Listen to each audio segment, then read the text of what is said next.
Welcome to Freedom Under Natural Law Conference 2.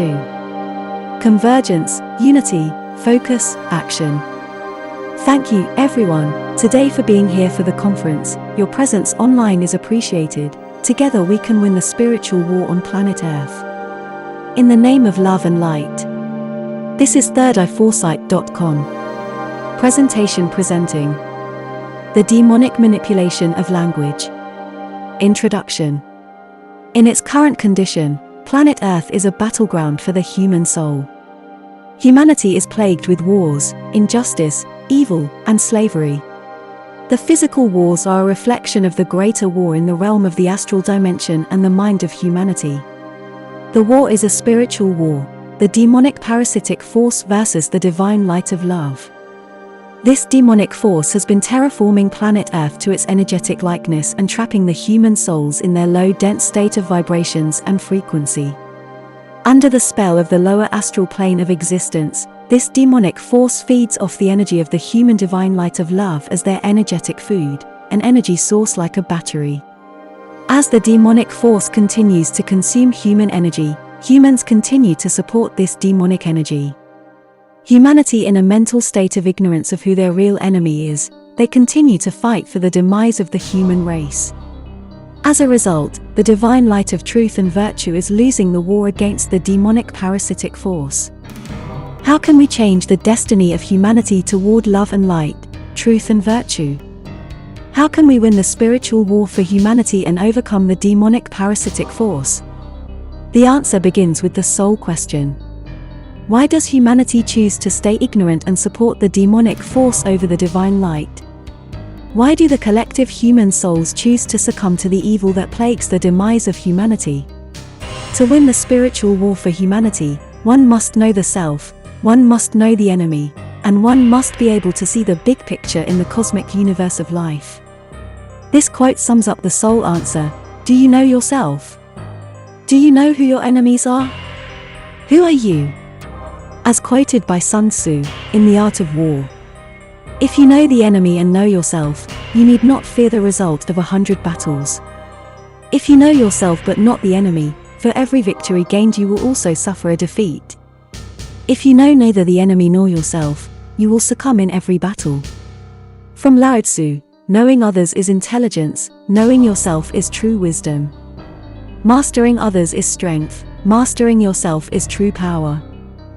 Part 1. The war begins with the mind. From Pythagoras, know thyself, then thou shalt know the universe and God. The first step, the leap of faith, is to know the self. The war begins with the mind. From the 7 Hermetic Principles, one of the spiritual laws of the universe is, the all is mind, the universe is mental. Everything begins with the mind. The manifestation of physical war on the earthly realm is a reflection that begins in the mental state. The mind is where it all begins. Ignorance of oneself is like building a house on sand. As the house of sand will collapse, so will oneself succumb to evil. Wisdom of oneself is like building a house on stones. Through the wind of time, it stands. The manifestation of evil into the world is the direct result of doing action out of ignorance of the harmful effect. Apathy is the complicit action of ignoring the harmful effect because it is an inconvenient truth to take the right action. Apathy is a behavior that allows the continuation of evil to manifest in the world. As the collective minds continue to think and do the same ways of behaviors, the same behaviors allow the evil harmful effect to exist because the majority do not care. How can we overcome the demonic force of ignorance and change the destiny of planet Earth? How can we alter the course of the history of collective minds? First, you must understand yourself as being the one. A quote from Thales, the most difficult thing in life is to know yourself. The change begins with you. You must be the one to do a self-examination of yourself, by taking action of self-introspection, as quoted from Anonymous. Watch your thoughts, for they become words. Watch your words, for they become actions. Watch your actions, for they become habits. Watch your habits, for they become character. Watch your character, for it becomes your destiny. The study of the self is the beginning of all wisdom. Study the self and you will come to know the universe. Let's be honest with the self. The mind is everything. Let's be honest with your mind, the beginning of the creation of manifested reality on earth. Are you being honest to the self? Are you living in alliance with the divine nature of the higher self? Are you in control of your destiny? Or is the destiny of the external world controlling your life and what you can or cannot do? The soul question again. Are you aware of your behavior here on earth? Is your behavior contributing to the demise of humanity? Who are you? Why are you here on earth? Do you know yourself? Let's do a life review. Do you care about the condition of the world? What do you do with your time? Do you value your soul enough to do a self-examination of who you are? Is your current behavior and attitude equated to being a moral human being? Do you think you are a good person? What is your definition of a good person? Are you honest with yourself? Or do you make excuses for yourself? Do you know what objective morality is? Are you an honest good citizen out of fear or out of principle? Are your action, and what you do, bring harmful effects on the society? Is your career, the job that you do, can bring suffering to earth? Are you aware that what you do can lead to harmful effects for all sentient beings? Are you a virtuous person? In other words, do you live a life of virtue? Part 2a. Why is your character this way? The second step is, to be honest, and acknowledge the current characteristic of who you are and the character conditioning of everyone around you. How did you come to have this characteristic behavior and why? How did others come to have their character conditioning and why? What is the definition of character? Character, noun. Character. The mental and moral qualities distinctive to an individual. Is your character in alliance with the divine light of the cosmic evolution of the universe? Are you evolving in consciousness or you do not know?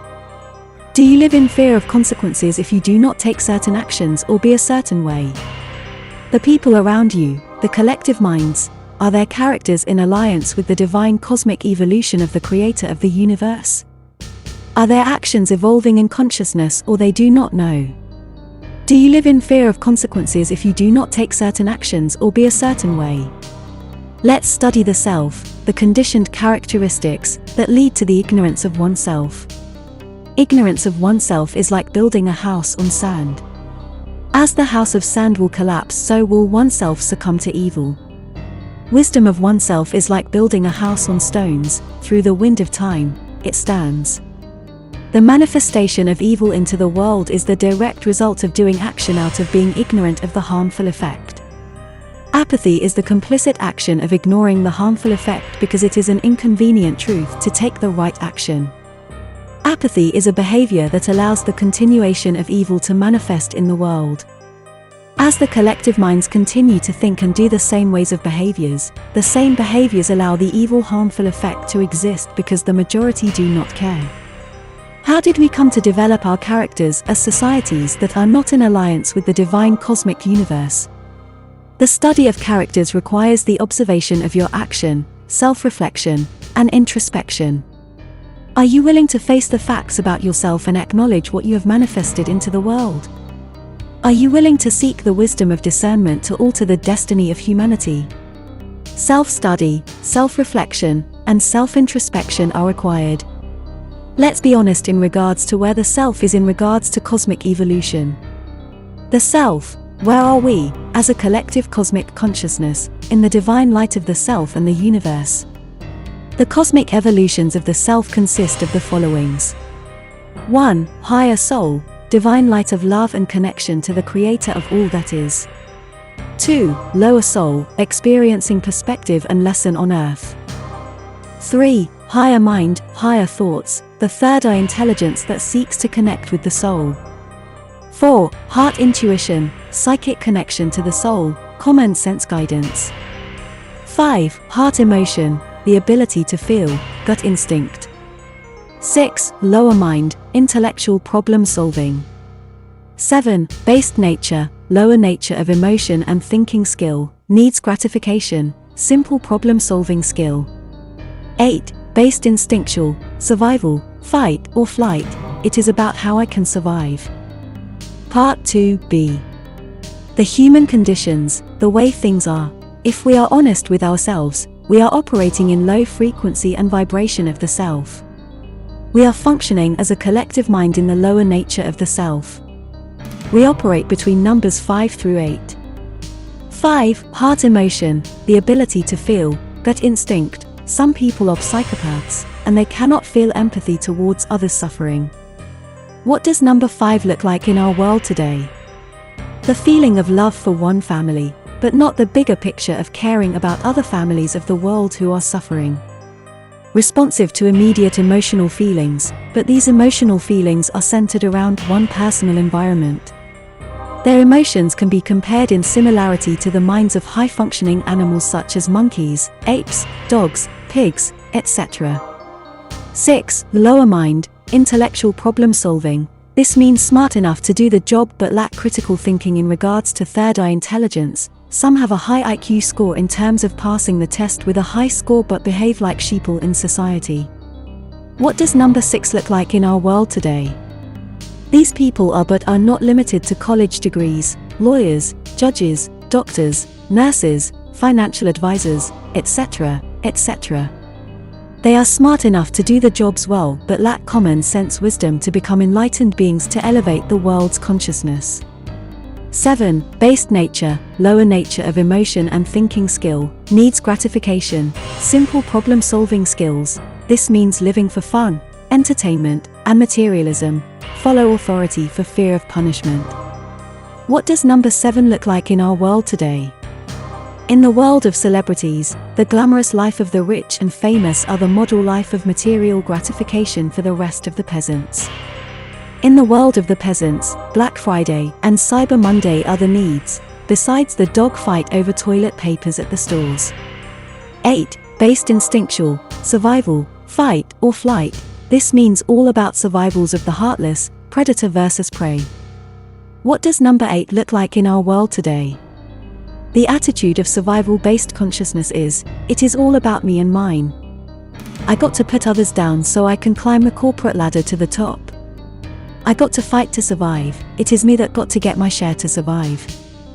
Part 2c. Being an objective observer of the current human condition, the mental mindsets of humanity are operating in the category between numbers 5 and 8. They have similarities and comparisons to the animal world, like the beast world. In a way, it can be argued that the human conditions are living in a beast system of operation.